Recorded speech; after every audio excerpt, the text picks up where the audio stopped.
Where we talk about life, where we talk about love, where we talk about our journeys through grace. It's her voice and her perspectives on perspectives. 26 and 65 chats for women.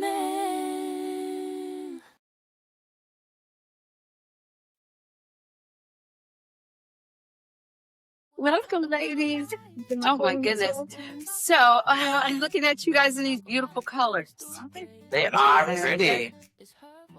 Q says trust like Ruth, and Diana says lead like Esther, pray like Hannah for Denise, and rejoice like Mary. Okay, so let's see.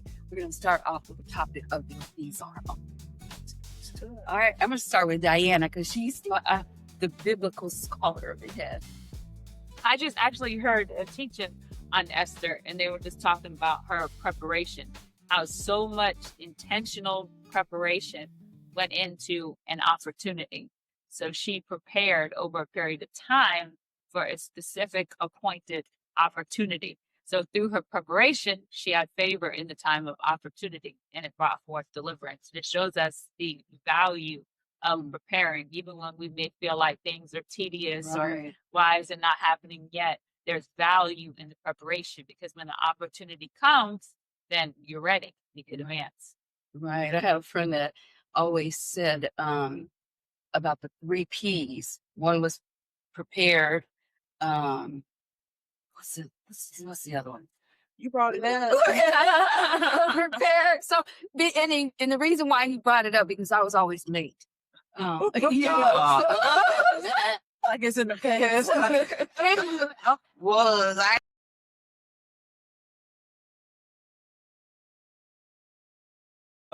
So, see, I was. We're gonna clear. Yeah, it's gonna miss you. Declare that. No, it's me. So, Nisi, you are Yes. very like Hannah. Hannah. Hannah in the Bible. Yes. Hannah was who's Hannah? She was a barren woman, and she believed God for a son. How does that relate to you, Liza? It relates as a reminder that that when we have these deficits, these voids, I call them voids or deficits. Okay. That God's the only one that can fill it. And so, because we should seek Him for all things, through Him and in all things. God is the one that answers and gives us the desires of our heart. Bring you about 16. She had to change her perspective, because even in her prayer in that whole chapter, it says that she said at one point she was only praying from a place of bitterness, and she was praying from a place of complaint. And then when she purged all that and changed it into a prayer of purpose, that's when she received the answer, because she didn't have the child. So she was bitter about not having the child. She was complaining, oh, she's provoking me. I don't have a child. Why don't I have a child? And she was complaining. But then when she said, wait a second, there's purpose, she had a purge of all that. And then she said, Lord, if you give me a son, I'll give him back to you. So then now there was a purpose, not just because I want it, but what's the purpose of having it? So her prayer changed. And then when she had her son, then she said, I smile at my enemies, the very people who provoked me, the very people that had me going nuts. Now I could smile at them because I see the purpose in what I received. And then when she surrendered Samuel to Eli to the work of the Lord, she had more children. So he was only the first, but he was held up for a long time. Yeah, it's like Wow. So you had to empty yourself and pray from a place of purpose. Yeah. Well, mine is rejoice like Mary. Mary, Jesus' mother. I think that because she was so young, and me when I got married and had children, I was young, and I couldn't see that the end. But with Mary, she rejoiced because she didn't see the end. But look at her son. He's sitting at the right hand of the Father. That is a reason to rejoice. Everything that she had to go through, everything that her son had to go through, and the outcome, you rejoice in that. Adversity into rejoicing.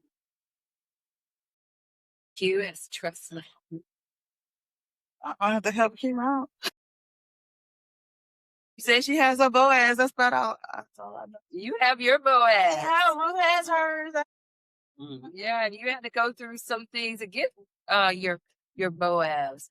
With Sam being in the military, having to wait, not knowing what he had to go through, knowing that you didn't sign up to be a single mom, but you were there because he was overseas. Yeah. He did how many tours? 4 tours? 5 tours. Yeah. Yeah. So yeah, definitely you have to trust in God. Yes. A lot of praying. Yeah. And you know what? And still, we're still in that mode of trusting. We have to trust him.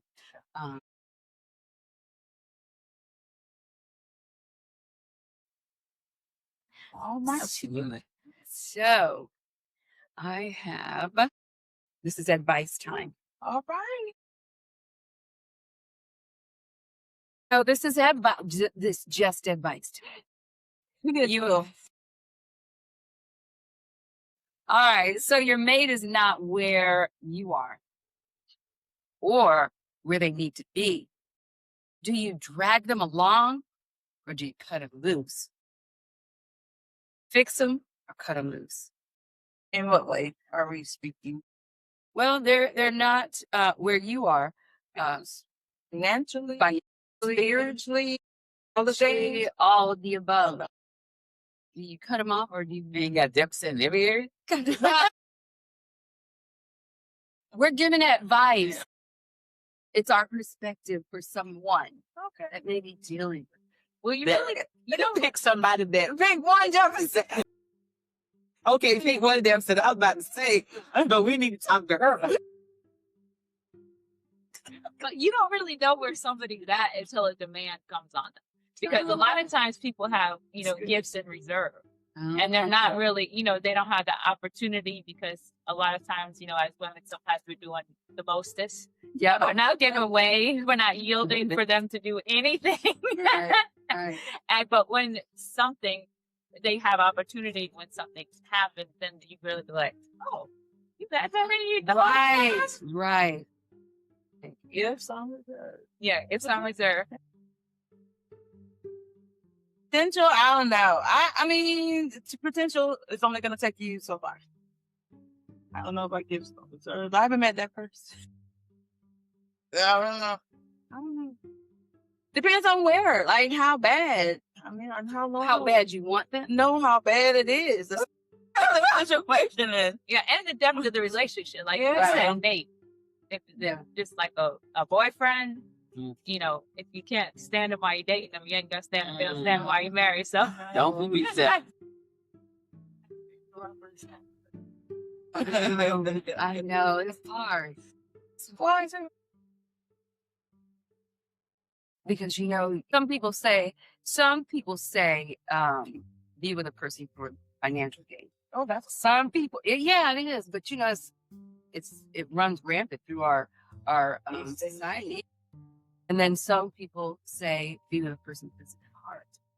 So if that person, you truly care about that person, and that person is not where they need to be, but in whose eyes are they not where they need to be? right. Either in the eyes of pride, in the eyes of who, of what? What about reality? It's supposed to be. I mean, if you're 40, you don't have a car, that's a problem. What's that? Well, depends where you live, though. Well, For some, it's in America. Long as it's New York, West. Goes back to that broke joke that we're never gonna forget. somebody might not have a car, but then they have the ability to Right. Uber or take the train, and then they're redeeming their time because maybe they're working instead of driving. I would have They're to in the know beach. So it just depends. I would have to because like well, If they're calling you for rides and then maybe no. But if they're from my name, would be. but now Who are we to judge? I mean, I'm with you, but I would say that I would have to know what led you to not having a car. I would be willing to hear your story because sometimes life be life, and It does. Right, okay. right. It does. Maybe there was extenuating circumstance. I would be willing to hear why you're in that situation. Willing to hear it. Okay. For how many seconds? I know. I'm gonna say, and then what's the outcome? Well, depending on what the story is, and if it's an excuse Or if Yes, they you just will. say they have a car service. that they have a car service. Yeah. Oh, like They contract with a car service. They don't have to drive. What? Yeah, we can't deal with it. That's like better. That means they have money to be able to get a car service and come pick them up, take them anywhere. But that's too bullshit for me. Now I would like that. Later on, you can't drive this over my day. You gotta call Ralph to come in the like. Oh God! Ralph is on his way. I need you to drive. Not all the time. You can have a car service, but I'm gonna need you to drive. Once or twice, like Yeah, you need to have a car. partition. We'll get that private conversation, like. So that's the drawback. Yeah, I don't know. I don't know about that. What about you? If he doesn't have a car in 40. Car service. Oh, that can seem really exciting. She does. I think she haven't been in this situation. Is that why you're fan? She tried. So you tried it in. Bro, he have a car service. You understand? He got a car service. yeah, I was car service. Do he have a car?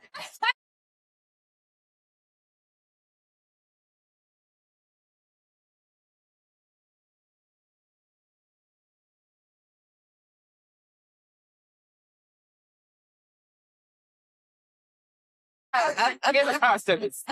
That's what still got aggravated. All right, we'll just change the subject.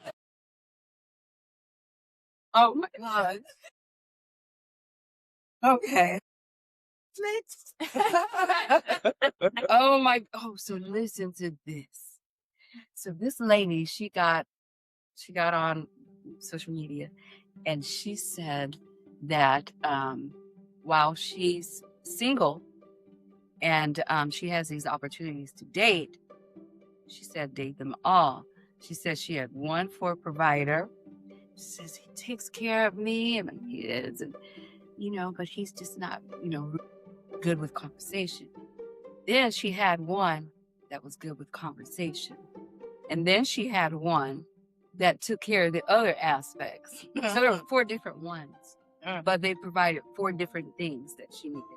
Until she said, until one of them puts a ring on her finger, that's the way it's going to be. Because it's called getting dated. Taking data or whatever. Collecting data. Collecting data. Are they aware that they're not the only one? I don't know. But here is the question.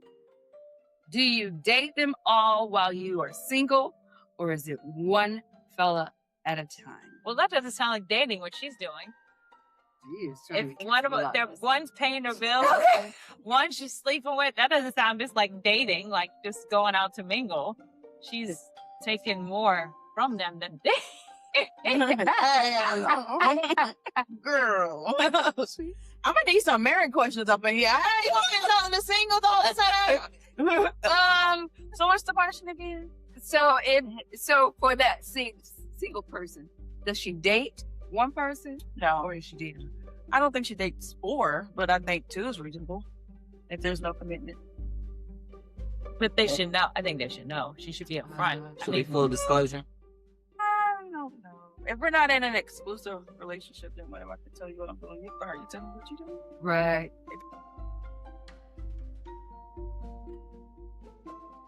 Is that what you're saying? They're kicking Yeah. it? Yeah. But they're not just kicking it. If one's paying her bills and all, they're doing more than all that. Well, With no commitment, no strings attached. Maybe he all right with my friends. Would she be all right with him paying?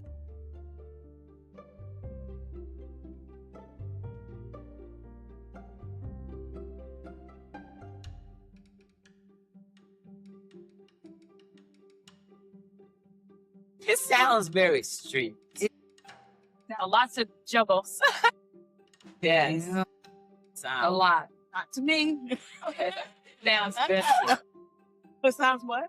sounds stressful. You think so? Yeah, how do you remember who you told what? And Right. Be But there's lying. no commitment, guys. I think you guys feeling like there's a commitment factor. And I think 4, I guess, I don't know, putting a number on it, but I mean, 4, it just seems stressful trying to navigate all of that. No, well, no, Tuesday, Ralph was Tuesday. No, no, Thursday is Bob. Friday. Somebody rotate them. They don't have the same. Oh, But we multitask so well. So maybe that's why it works. And who's to say she's sleeping with them? right. Because the one with the conversation could just be, for mental. Mental stimulation. Yeah.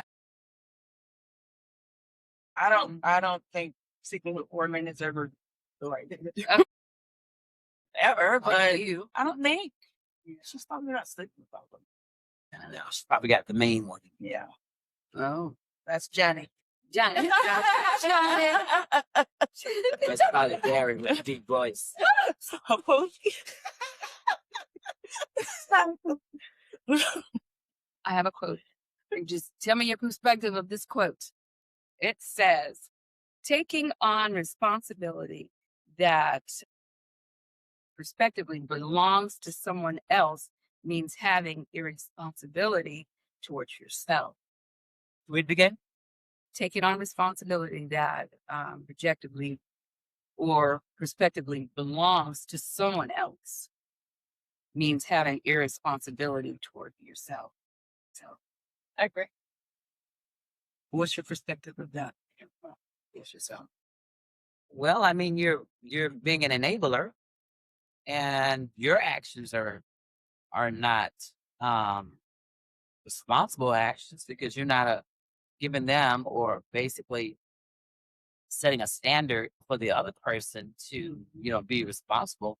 I mean, if you're going to demonstrate being responsible, they should be demonstrating being responsible.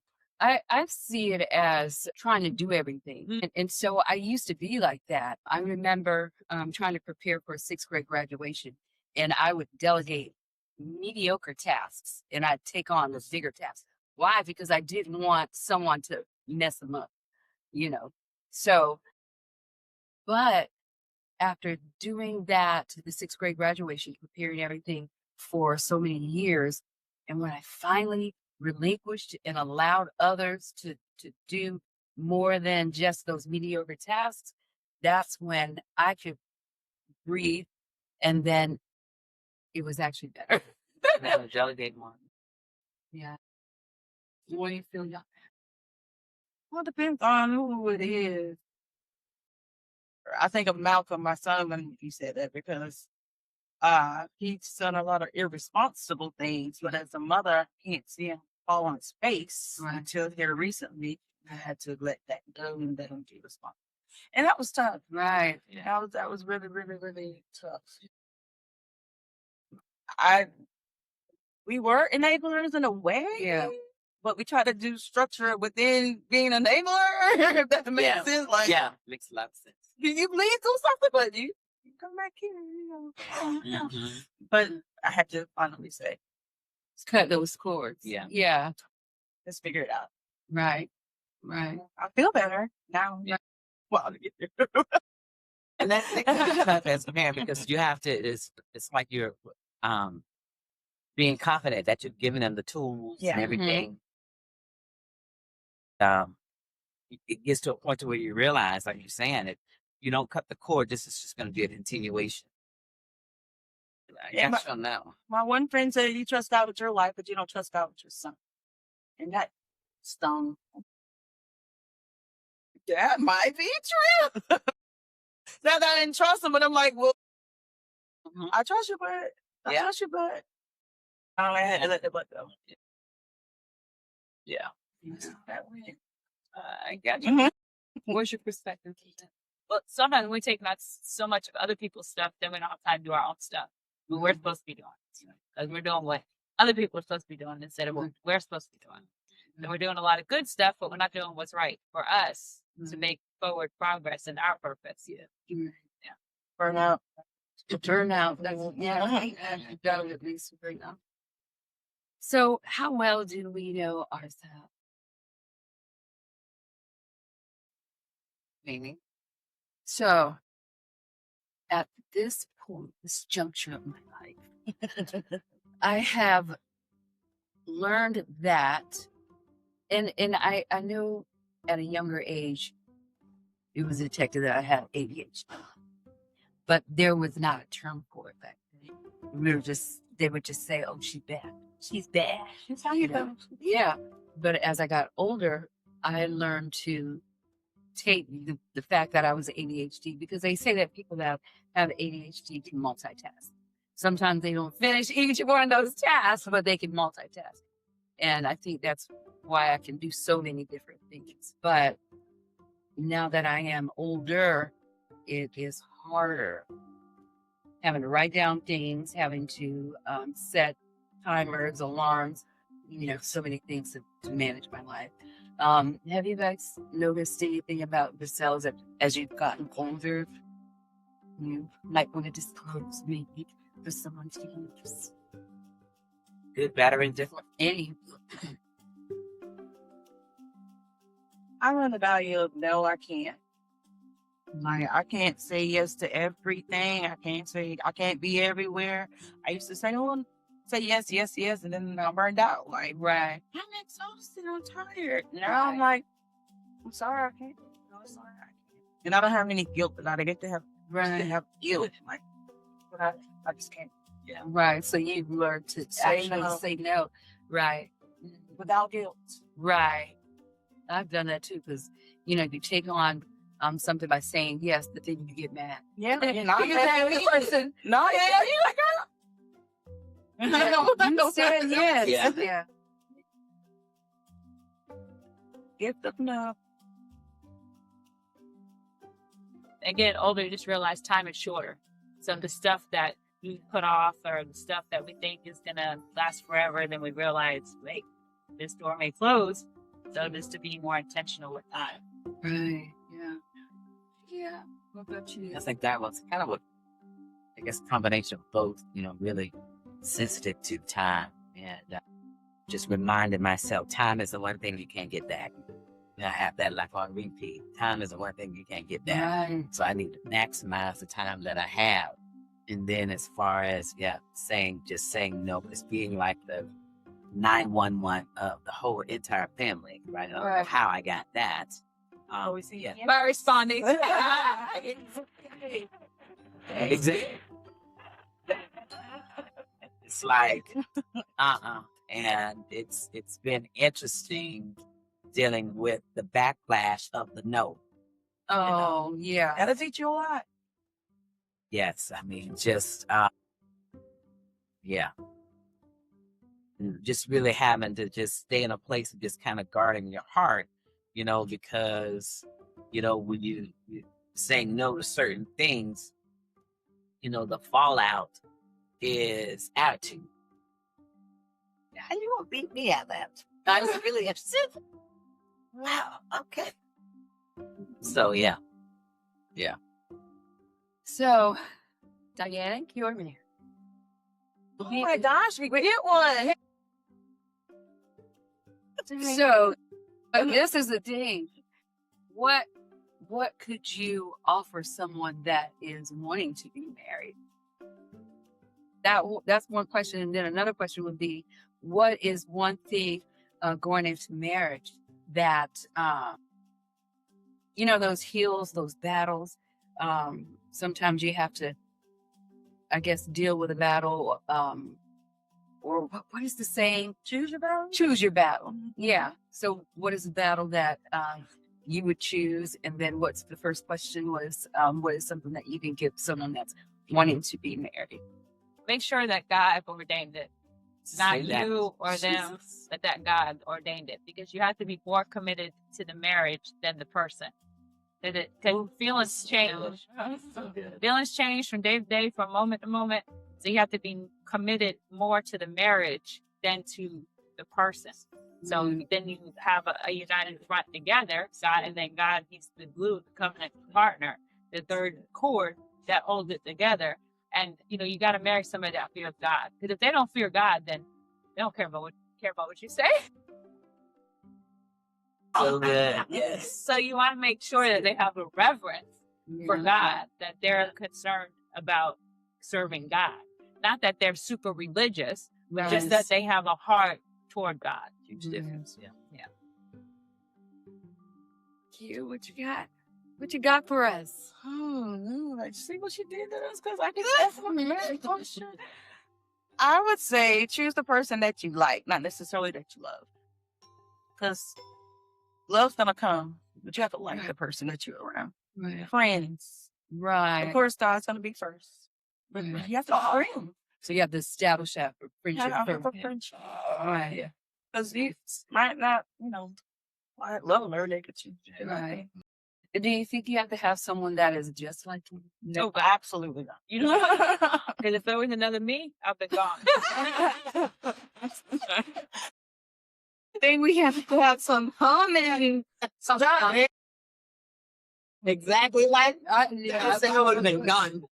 In the beginning, that's what you think. You think, Yeah, why is this think that's person it, not yeah. like me? How come they don't do it the way I do it? Mhm. But then over time, you realize, oh my God, if there was two of me, I'd be so sick of myself by now.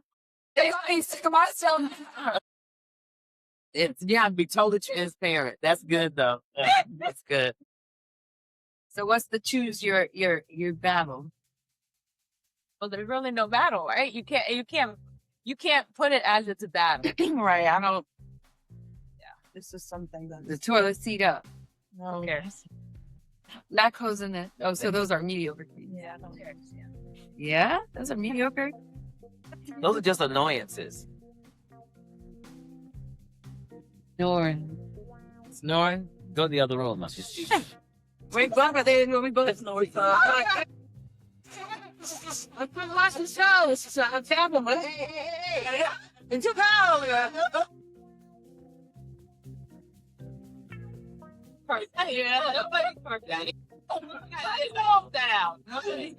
You can forget that. If you're looking for that, it's like we ain't bothering. But I have to learn to choose. Yeah, I'll be honest. You have to learn that. That comes. Well, nobody ever told me that the problem's not a problem. You can't put 20 on 10. Something just. Yeah, because you don't want nobody nitpicking you. All the time. Well, why do you put your jewelry on here? Why do you do that? I don't want nobody nitpicking at me, so why am I going to nitpick at you? You fixed the seat. You knew I was getting in the car. Why didn't you just throw a towel up there? Why can't you see the other one is sitting there all night? Why can't you? I don't have one shoe over here. Why? This is when I used to be married. So how come you can't rinse out all the food in the dish rag? You know, if you leave that up to, okay, so you wipe the counter off, thank you. But you have the food particles in it. Were you trying to give a salmon out? I didn't do those things now. I didn't do those things. Sure. Sound like it. That sounds like mom's like, oh, I did sperms. What is good? An experiment? But my husband will say, well, you do that. Like that's what you do. And at first it used to be like offensive. Like, well, what? But then when you realize, yeah, there's stuff that I do and there's stuff that you do. Yeah. So the stuff that you do is not the stuff that I'm going to jump and do. That's the stuff that you do. But the stuff that I do, I shouldn't expect you to do what I normally do. If I'm sitting here doing this same thing 99% of the time, why am I going to get mad that in 1% of the time because I'm doing it? You know what I'm saying? Like, it's part of my routine. So I get up and this is what I do. I do the dishes like this. No, the laundry like this. But you can't, because a marriage is not 50-50. It's not going to be, well, this week I'm going to do the laundry. for a long time. Next week you're going to do the laundry. This week, That's never going to happen. That's an unrealistic expectation. That's never going to happen. So you see, by living, okay, this is the stuff that I do. This is the stuff that he does. There's not a chart on the wall. You just make me a chart. By living, these are things I don't have to worry about because I know you do it. Right. These are things you don't have to worry about because you know I do them. Right. Right. Otherwise, you would fight over nothing. Right. all the time. So bad ones too. You can get a bad one. So what was the hardest year? What I've always heard that the first year is the hardest. No. Or is that the honeymoon? That's the honeymoon. So it's Right. after the honeymoon is over. Yeah, I think that's probably about the 7-year itch situation. 7 years? Yeah, or a little bit earlier. It depends. I think it also depends on dynamics in the household. Yeah. Like when me and my husband got married, my daughter was 11, and she at first she was all excited. Oh, we go here, we do this, we have. Mhm. But then when he moved in, he started saying, "Well, you ain't fixing to do this and this no more." It was like, whoa, no, We're not cool no more. there was a shift in the What? Discipline? What do you mean? I think it depends on the dynamics too of what's going on. But yeah, there is a period where you be looking at it like you got to you're either gonna say, all right, we're gonna bind together, we're gonna do this, Yeah. or peace out. Yeah. Right.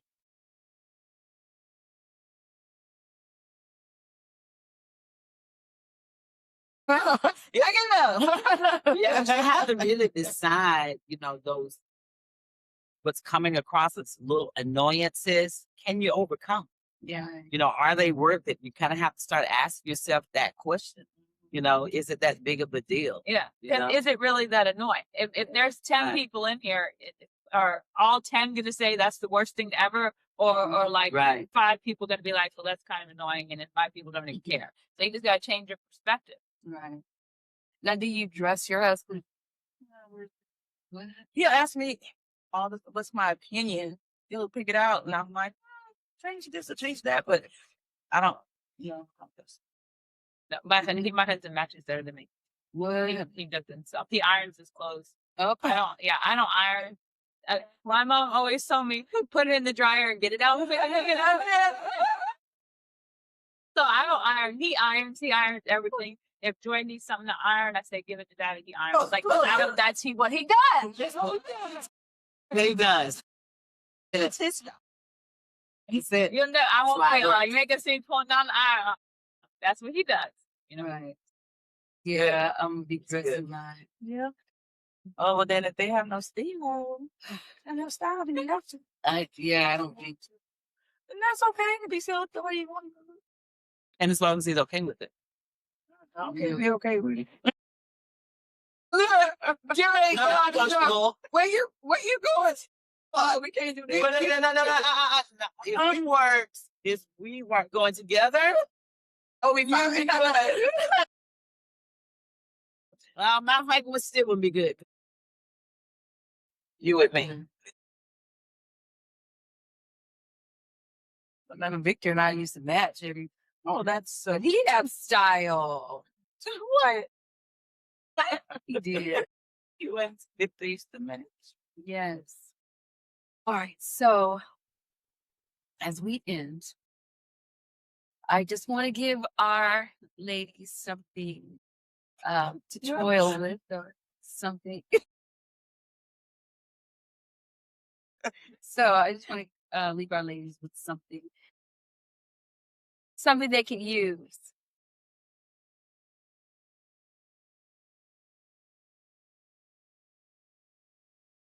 I'm starting to write mine down. Oh.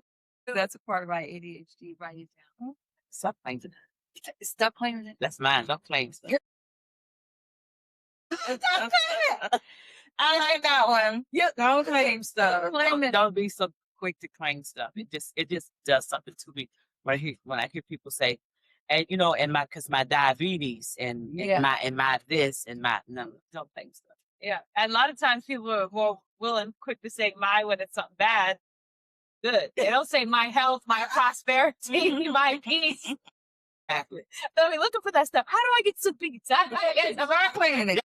That is so true, though, Diana. And then when they can't really, they don't really articulate it this way. When it's a blessing, they'll go because God work in mysterious ways. Like I say, they won't say, "Oh my true. God," Yeah. tell you how God bless. It's like you have to ask, "Why do I do that?" Yeah, that's good. It's a crutch. Yeah. Don't take, and you can't go and ask for prayer for something that you're holding on to, that you're literally claiming this thing. You got people trying to pray it, dismantle these lies, Speak and it you over here like, into oh, it's in mine. It's mine. Yeah. No. Thank God for revelation. I'm not claiming it. Ooh, I don't. We can go home, back it up. That's it. That's a word. That's a word. All right. So until next time. Wait a minute, Diane. I know you have something to say. Oh, no joke. Yeah. What you got, Diane? Oh, that was good. What you were just saying. What? Faith is a language. Right. It's a language that we speak. We speak the language of faith. And the Bible says that you don't have to go all into the heavens. You don't have to go deep down into the abyss. That the faith it's a word that's in your mouth. It's the word of faith. And we have the opportunity to speak faith into our situation. And we have to. It's a must. Speak those things that be not as if they are. And that God, he created through his word, it was the framework, put together the framework, his handiwork, the framework of his handiwork came through his mouth, what is spoken. And we put substance into it. We respond to what we say. We live accordingly to what we say. We say our health. We don't do things that are contrary to that. We say our peace. We don't do things that are contrary to that. But it's almost like what is that spirit of self-sabotage? Yes, self-sabotage. Yeah. Well, I won't claim that I have ADHD anymore. But Lord, I say it's a great exploit to work through my great exploit. Yes. She said, "Oh my God, girl, these knees." I said, "You're gonna say, yeah." And if you like sit in comparison, somebody who's older, 80, 90 in good health, and then you put them next to somebody who maybe 60 or 70 in poor health, there's a different language coming out of their mouth. There's a different language. Pastor just talked about that. Comparison. Yeah. My mom used to say that all the time. As she sat in her wheelchair, she said, "Denise, it's a blessing to be mobile. It's a blessing to be mobile. It's a blessing to be able to get up. It's a blessing to be in your right mind." And it's like when you hear that, like on repeat, a lot of family members say, "Well, baby, she's speaking life. She's speaking truth. Speak life.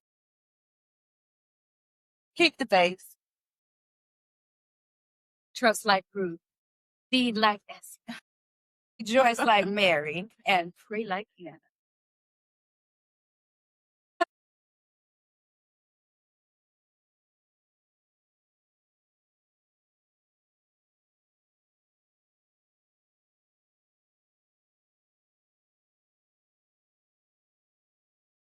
It's her voice and her perspectives on perspectives. 26 and 6 and 5.